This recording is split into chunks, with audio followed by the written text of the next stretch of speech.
வடிவேல் மற்றும் ஃபஹத் ஃபாசில் நடிச்சு வெளியா இருக்கிற மாரிசன் படத்தை பத்தி தான் பார்க்க போறோம். படத்துல நம்ம ஃபஹத் ஃபாசில் ஒரு திருடனா இருக்கிறாரு. இன்னொரு புறம் வடிவேல் ஒரு ஞாபக மருதி வியாதி இருக்கக்கூடிய ஒரு நபரா இருக்கிறாரு. இந்த ரெண்டு நபர்களும் ஒரு சூழ்நிலையில ஒன்னா சந்திக்க வேண்டிய ஒரு தருணம் ஏற்படுது. இந்த சந்திப்புக்கு பிறகு இவங்களுடைய வாழ்க்கையில அடுத்தடுத்து என்ன சம்பவங்கள் நிகழ்ந்தது அப்படிங்கறது தான் இந்த மாரிசன் படத்தினுடைய மொத்த கதை. இந்த படத்துடைய சிறப்பு என்னன்னா, இந்த படத்தினுடைய கதை மற்றும் களம் தான். ஒரு புறம் ஒரு சாமர்த்தியமான திருடன், இன்னொரு புறம் ஞாபக மருதி வியாதி இருக்கக்கூடிய ஒருத்தர். இந்த ரெண்டு நபர்களும் சந்திக்கிறாங்க அப்படிங்கிற அந்த களமே சுவாரஸ்யமான ஒரு களம் தான். இந்த சுவாரஸ்யமான ஒரு களத்துக்கு முடிஞ்ச அளவுக்கு ஒரு பொருத்தமான திரைக்கதையை பண்றதுக்கு இந்த படத்துல முயற்சி பண்ணிருக்காங்க. படத்துல ஃபஹத் ஃபாசில் வடிவேல முதல்ல சந்திக்கக்கூடிய அந்த இடம் தொடங்கிய இந்த படம் சுவாரஸ்யமாகவும் நிறைய புதுமையான காட்சிகளையும் கொண்டிருந்தது. குறிப்பா சொல்லணும் அப்படின்னா, வடிவேல் கிட்ட மிதமிஞ்சி பணம் இருக்கு அப்படிங்கறத ஃபஹத் ஃபாசில் தெரிஞ்சுக்கிற அந்த இடம் ஆகட்டும், இவருடைய ஞாபக மருதியை தனக்கு ஏத்த மாதிரி தன்னுடைய வசதிக்கு ஏத்த மாதிரி பயன்படுத்திக்கிறதாகட்டும், இந்த மாதிரி நிறைய புதுமையான காட்சிகள் இந்த படத்தினுடைய முதல் பாதி முழுக்க இருந்தது. இந்த படத்தினுடைய இடைவேளையில நமக்கு ஒரு சில காட்சிகள் காட்டப்படுது. அந்த காட்சிகள் அது வரைக்கும் நம்ம பார்த்துட்டு இருந்த கதையிலிருந்து மாறி இந்த படத்தினுடைய கதை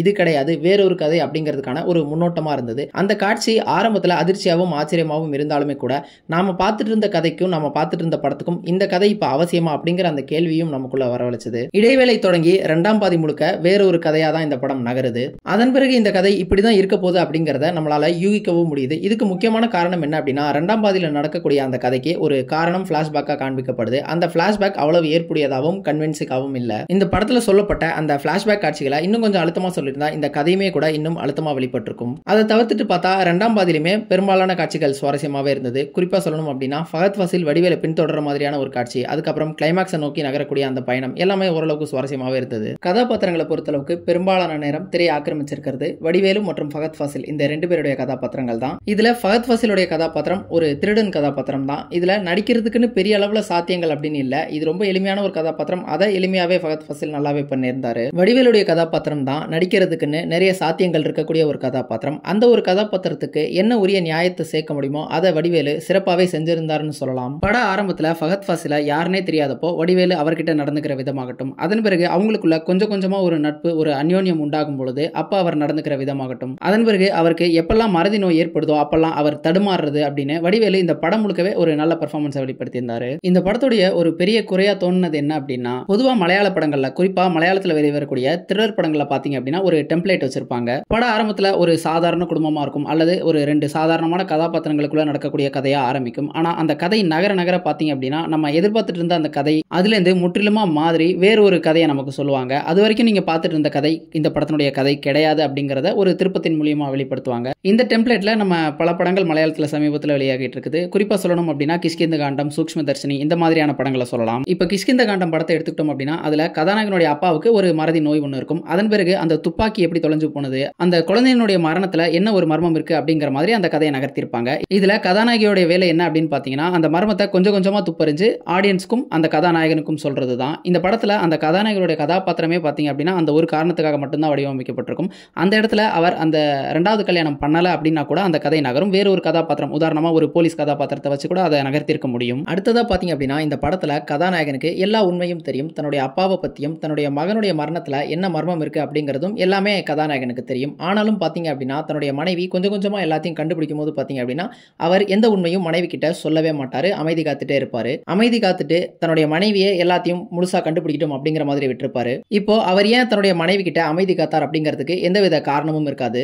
அவர் தன்னுடைய அப்பாவை காப்பாத்துறதுக்காக தன்னுடைய மனைவி கிட்ட அமைதி காத்தார் அப்படிங்கறத நம்ம சொன்னாலுமே கூட அது ஏற்றுக்கொள்ளக்கூடிய ஒரு காரணமா இருக்காது. நம்ம அந்த படத்துல ஒரு நரேட்டிவ் ஸ்டாண்ட் பாயிண்ட்ல இருந்து யோசிச்சு பார்த்தோம் அப்படின்னா, கதாநாயகன் அந்த உண்மையை மனைவி கிட்ட சொல்லிட்டார் அப்படின்னா அங்கேயே படம் முடிஞ்சிடும். எல்லா மிஸ்ட்ரியும் அங்கேயே வெளிப்பற்றும். எல்லாமே மொத்தமா கொலாப்ஸ் ஆயிடும். அப்போ அவர் அங்க அமைதி காத்தா மட்டும்தான் அந்த கதை அடுத்த கட்டத்துக்கு நகரும். மனைவியே கொஞ்சம் கொஞ்சமா அந்த மர்மம் என்ன அப்படிங்கறத துப்பறிஞ்சு ஆடியன்ஸும் அதே மாதிரி அந்த மர்மம் என்ன அப்படிங்கறத அந்த கதாநாயகி கேரக்டர் மூலமா தெரிஞ்சுப்பாங்க. இந்த ஒரு காரணத்துக்காக மட்டும்தான் அந்த ஒரு அஜயன் அப்படிங்கிற அந்த கதாநாயகன் அமைதி காத்துட்டே இருப்பாரு. அப்போ அந்த சுவாரஸ்யத்தையும் மர்மத்தையும் ஹோல்டு பண்றதுக்காக மட்டுமே தான் அந்த இடத்துல கதாநாயகன் அமைதியா இருக்கட்டும் அப்படிங்கிற மாதிரி அந்த திரைப்படத்துல வச்சிருப்பாங்க. இது பாத்தீங்க அப்படின்னா ஆடியன்ஸை ஒரு விதத்துல சீட் பண்ணக்கூடிய ஒரு டெக்னிக் தான். ஏன்னா சுவாரஸ்யத்துக்காக மட்டும் தான் அந்த இடத்துல கதாநாயகனை அமைதியா இருக்க சொல்லி வச்சிருப்பாங்க. இதே கதாநாயகன் ஒரு போலீஸ் இன்வெஸ்டிகேட்டர் கிட்டயோ அல்லது ஒரு டிடெக்டிவ் கிட்டயோ அமைதி காத்தார் அப்படின்னா அந்த சைலன்ஸ் நியாயப்படுத்தப்பட்டிருக்கும். ஆனா மனைவி கிட்ட ஏன் இவர் அமைதி காக்கணும் அப்படிங்கிறதுக்கு, அந்த கதையை அடுத்த கட்டத்துக்கு நகர்த்துறதுக்கு அந்த சைலன்ஸ் தேவைப்பட்டுச்சு அப்படிங்கறத தாண்டி எந்தவித பெரிய காரணமும் இல்ல. அப்போ ஒரு படத்துல மிஸ்ட்ரி அப்படிங்கிறது பாத்தீங்க அப்படின்னா அந்த படமே தானா ஏர்ன் பண்ணிருக்கணும். அந்த படத்திலேயே தானா அது இயல்பா அமைஞ்சு வந்திருக்கணும். இதுக்கு உதாரணமா ஒரு படத்தை சொல்லணும் அப்படின்னா நம்ம பாபநாசம் படத்தை எடுத்துக்கலாம். பாபநாசம் படத்துல பாத்தீங்க அப்படின்னா அந்த சுயம்பலிங்கம் அப்படிங்கிற அந்த கதாபாத்திரம் ஒரு கொலையை மறைப்பாரு. அந்த மறைச்சிருக்கிறார் அப்படிங்கறத ஆடியன்ஸ்க்கு வெளிப்படையாவே வெளிப்படுத்தியிருப்பாங்க. ஆடியன்ஸ் கிட்ட இருந்து எதையுமே ஒளிச்சு வச்சிருக்க மாட்டாங்க.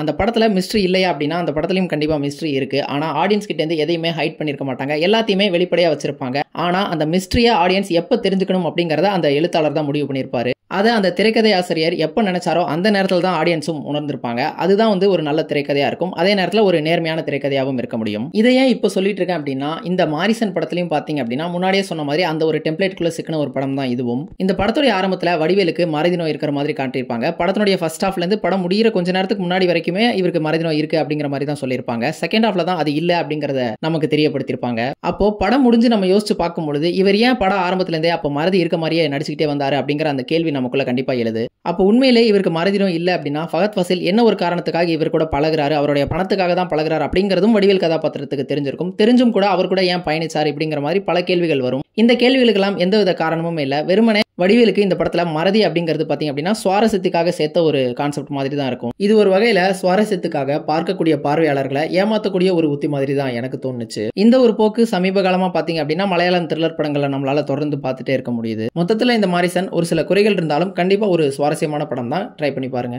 வீடியோ பிடிச்சிருந்தா நம்ம சேனலுக்கு சப்ஸ்கிரைப் பண்ணிக்கோங்க. மீண்டும் வேற ஒரு வீடியோல சந்திப்போம். Thank you all.